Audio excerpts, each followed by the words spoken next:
The President of the United States is at the center of a storm tonight over crude and offensive language. The NewsHour has opted not to repeat the word in question, but President Trump was widely quoted as asking a group of U.S. senators yesterday, why are we having all these people from blank hole countries come here? Today, waves of indignation washed over the White House. Lisa Desjardins begins our coverage. That is what Reverend King preached all of his life, love. Even as he honored the words of Dr. Martin Luther King Jr. No matter what the color of our skin or the place of our birth, we are all created equal by God. President Trump ignored questions about his reported words about immigrants from Haiti and Africa during a meeting at the White House yesterday. Did you refer to African nations? You were Mr. President, are you a racist?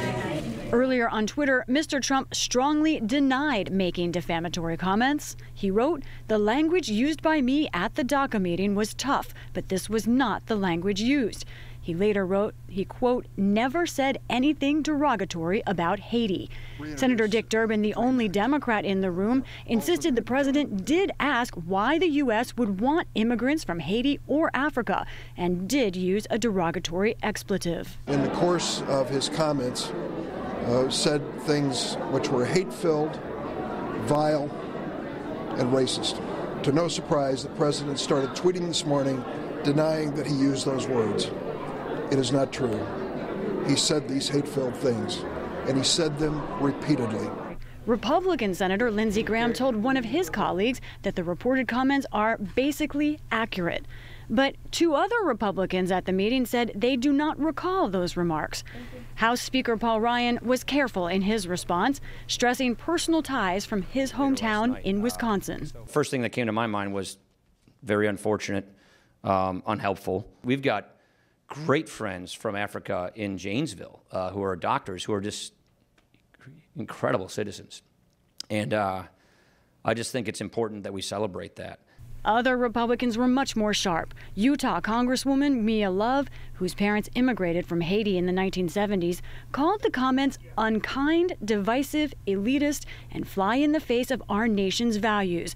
And Florida Congresswoman Ileana Ros-Lehtinen, herself an immigrant from Cuba, said the president's language, quote, takes your breath away. This is a president that has had a sordid, terrible history of making racist statements.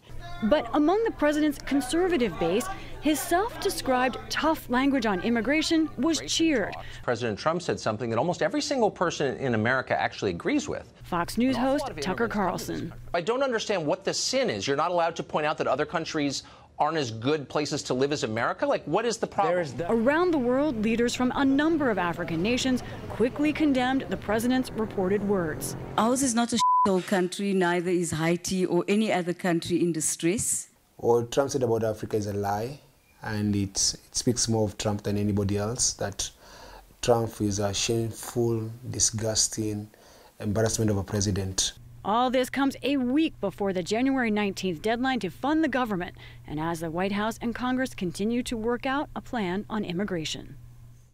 And Lisa joins me now. So Lisa, as you're reminding us, all this happened as there were conversations going on about coming up with a deal on immigration reform. Where does this leave Republicans? How are they reacting to this? Well, there was certainly a higher than usual unreturned call rate from my Republican sources today. But those that I did talk to and those that I respect said this was a difficult day for them for two reasons. One, they're worried on how this reflects on their party, a party they know needs to expand its base ultimately. And then two, for how they look at the president. Congress knows Republicans in Congress still need this president. They still have to work with him. They're wondering now, is Stephen Miller and the conservative hardliners, are they the ones who are kind of calling the shots at the White House? And how can they criticize this president and still get a deal within days? That's the situation someone like Lindsey Graham found himself in today, who tweeted out he didn't deny that he heard these statements, but neither did he say for sure that he did. So if that's where the Republicans are, what about Democrats? Yeah, Democrats think this is a momentum shift for them. That's no surprise. They think that this speaks to a larger issue that goes their way, which is not just demographic shifts, but philosophy, a more open open America, an America that is open to the world. And we also know strategically, Judy, they are preparing in the House, Democrats, to offer a censure resolution. That is a very big deal. We have to watch how far that goes. No such effort in the Senate, but I think that what we have to watch is how these folks really use this politically, but more than that, how they take this and deal with the issues in front of them now. So the immigration deal negotiations themselves, where does that stand? You had this bipartisan group of senators come out of their meeting come to the White House saying, we've got a deal. Right. The president rejected it. So That's right. Where does it go? Right, and he's got a vote of one that can make something sing or make it die. Here's what's happening in the Senate. Those bipartisan talks among those group of 6, led by Senators Durbin and Graham, that group is sticking by its plan for now. Senator Durbin's office tells me they're going to try and sell that plan to both the Democratic and Republican conferences outside of the president. So I think the plan here is to try and change the president's mind, essentially, see if they can work with him. One source I talked to said today, this is a president who clearly does change his mind within the course of one single meeting, as we saw in the last week. He says messages that mean things to different things to different people. So for now, that bipartisan group is going to stick with their plan. However, Judy, conservatives, especially on the House side, want something different. And they're pointing to a different group of leaders, the number 2s in the Senate and the House, who are all meeting, the whips, so-called.